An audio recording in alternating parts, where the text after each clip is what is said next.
ఇది కదా మ్యాచ్ అంటే, ఇది కదా కెప్టెన్సీ అంటే, ఇది కదా త్యాగం అంటే. ఐపీఎల్లో జరిగినటువంటి 5వ మ్యాచ్లో శ్రేయస్ అయ్యర్ కెప్టెన్సీ చేపట్టినటువంటి తొలి మ్యాచ్లోనే ఎందరో హృదయాలను గెలుచుకున్నాడు. అహ్మదాబాద్లో జరిగినటువంటి Gujarat Titans and Punjab Kings మ్యాచ్లో నయా ప్రిన్స్ శుభ్మన్ గిల్ టాస్ గెలిచి డ్యూ దృష్ట్యా మ్యాచ్ సెకండ్ హాఫ్లో డ్యూ అనే ఎఫెక్ట్ ఉంటుంది కాబట్టి చేస్ ఎంచుకున్నాడు. టాస్ ఓడిపోయి బ్యాటింగ్కి దిగినటువంటి పంజాబ్ కింగ్స్ ప్రభ్ సిమ్రన్ మరియు కొత్త కుర్రాడు ఆర్యాలను ఓపెనర్లుగా పంపించింది. ప్రభ్ సిమ్రన్ 8 బంతుల్లో 5 పరుగులు సాధించి ఫెయిల్ అవ్వగా డెబ్యూ చేసినటువంటి ఆర్య అదరగొట్టాడు. 23 బంతుల్లోనే 7 ఫోర్లు 2 సిక్సర్లతో 47 పరుగులు సాధించాడు. కేవలం 6 ఓవర్లలోనే 73 పరుగులు రాబట్టుకుంది పంజాబ్ కింగ్స్. అరంగేట్రంలో అర్ధ సెంచరీ చేస్తాడనుకున్న ఆర్య 47 పరుగుల వద్ద రషీద్ ఖాన్ బౌలింగ్లో వెనుదిరిగాడు. ఈ రషీద్ ఖాన్కు 150వ వికెట్. మ్యాచ్ల పరంగా 3వ అత్యంత వేగవంతమైన 150 వికెట్ల ప్రదర్శన ఐపీఎల్లో మన రషీద్ ఖాన్ నెలకొల్పాడు. ఇంతకుముందు ముంబై ఇండియన్స్ స్లింగ్ మలింగా 105 మ్యాచ్ల్లోనే 150 వికెట్లు తీశాడు. ఇక మన లెగ్ స్పిన్నర్ యుజ్వేంద్ర చాహల్ 118 బంతుల్లో ఈ ఫీట్ను సాధించగా రషీద్ ఖాన్ 122వ మ్యాచ్ అయిన ఈ మ్యాచ్లో 150వ వికెట్ను తీసుకుని 3వ స్థానంలో ఉన్నాడు. ఇక ఆర్య అవుట్ అయిన తర్వాత వచ్చినటువంటి అజ్మతుల్లా 15 బంతుల్లో 16 పరుగులు, మ్యాక్స్వెల్ డకౌట్గా వెనుదిరగడం, స్టాయినిస్ 15 బంతుల్లో 20 పరుగులు సాధించడంతో మ్యాచ్ భారం మొత్తం శ్రేయస్ అయ్యర్ పైనే పడింది. కానీ ఏమాత్రం జడవకుండా శ్రేయస్ అయ్యర్ 42 బంతుల్లో 5 ఫోర్లు 9 భారీ సిక్సర్లతో విరుచుకుపడ్డాడు. 97 పరుగులతో అజేయంగా నిలిచాడు. నిజానికి శ్రేయస్ అయ్యర్ ఈజీగా సెంచరీ చేసుకోవచ్చు ఈ మ్యాచ్లో. కానీ 19వ ఓవర్ చివరి బంతికి నాన్ స్ట్రైకర్లో ఉన్నటువంటి శ్రేయస్ అయ్యర్ శశాంక్ సింగ్కు సింగిల్ ఇచ్చాడు. దీంతో తర్వాతి ఓవర్ మొదటి బంతికి శశాంక్ స్ట్రైక్లోను, శ్రేయస్ అయ్యర్ నాన్ స్ట్రైక్లోనూ ఉండిపోయారు. సెంచరీ ముఖ్యం కాదు, జట్టుకు రావాల్సిన పరుగులు ముఖ్యం, జట్టు గెలవడం ముఖ్యం అని శశాంక్ సింగ్కు చెప్పి స్ట్రైక్ వదులుకున్నాడు. ఇక కెప్టెన్ మాట నిలబెట్టిన శశాంక్ సింగ్ ఆ ఓవర్లో 5 ఫోర్లు, 2 రన్స్ మరియు బౌలర్ వేసినటువంటి 1 వైడ్ ద్వారా 23 పరుగులు రాబట్టాడు. 220 పరుగుల దగ్గర ఉన్న స్కోర్ను 243 పరుగులకు తీసుకెళ్లాడు. ఈ 22 పరుగులు ఎంత ముఖ్యమయ్యాయంటే జట్టు గెలిచింది కేవలం 11 రన్నులతోనే. ఈ ఓవర్లో శ్రేయస్ అయ్యర్ సెంచరీ కోసం తీసుకొని 2 సింగిల్స్ తీసుకొని ఉన్న మ్యాచ్ స్వరూపం వేరేగా ఉండేది. సాయి కిషోర్ 4 ఓవర్లలో 30 పరుగులు మాత్రమే ఇచ్చి 3 వికెట్లు తీసుకున్నాడు. ఇందులో మ్యాక్స్వెల్ డక్అవుట్గా వెనుదిరగడం ఒక విశేషం. కానీ మ్యాక్స్వెల్ రివ్యూ తీసుకొని ఉంటే స్టోరీ వేరేగా ఉండేది. ఎందుకంటే అది మిస్సింగ్ ద వికెట్స్గా మనకు రివ్యూలో తేలేది. ఎందుకంటే బాల్ ట్రాకింగ్లో బంతి వికెట్లను మిస్ అయినట్టుగా తెలిసింది. ఇక ఈ మ్యాచ్తో మ్యాక్స్వెల్ మరో చెత్త రికార్డును మూటగట్టుకున్నాడు. 19 సార్లు డక్అవుట్ అయిన తొలి ఐపీఎల్ బ్యాట్స్మెన్గా చరిత్రకెక్కాడు. ఇంతకుముందు రోహిత్ శర్మ, దినేష్ కార్తిక్ 18 సార్లు అవుట్ అవ్వగా పీయూష్ చావ్లా, సునీల్ నరైన్ తలా 16 డక్అవుట్లతో తర్వాతి స్థానంలో ఉన్నారు. ఇక ఒక జట్టుకు కెప్టెన్సీ వహించిన తొలి మ్యాచ్లోనే అత్యధిక పరుగులు కొట్టిన వాళ్ళలో శ్రేయస్ అయ్యర్ 3వ స్థానంలో ఉన్నాడు. ఇంతకుముందు ఈ 3వ స్థానం శ్రేయస్ అయ్యర్ పేరు మీదే ఉండేది.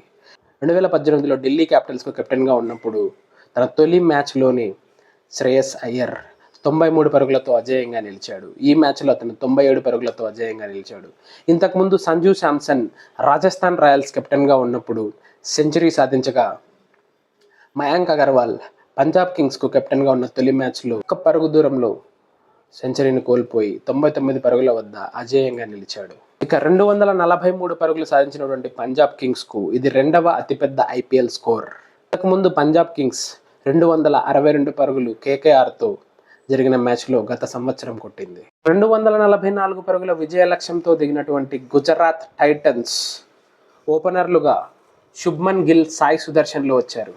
బ్యాటింగ్లో విఫలమైనటువంటి మ్యాక్స్వెల్ 61 పరుగుల వద్ద ఉన్న తొలి వికెట్ పార్ట్నర్షిప్ను పవర్ ప్లే చివరి ఓవర్లో బ్రేక్ చేశాడు. 14 బంతులు ఎదుర్కొన్నటువంటి శుభ్మన్ గిల్ 2 ఫోర్లు 3 సిక్సర్లతో 33 పరుగులు చేసి మ్యాక్స్వెల్ బౌలింగ్లో వెనుదిరిగాడు. ఇక ఆ తర్వాత వచ్చినటువంటి జాష్ బట్లర్ సాయి సుదర్శన్కు జత కలిశారు.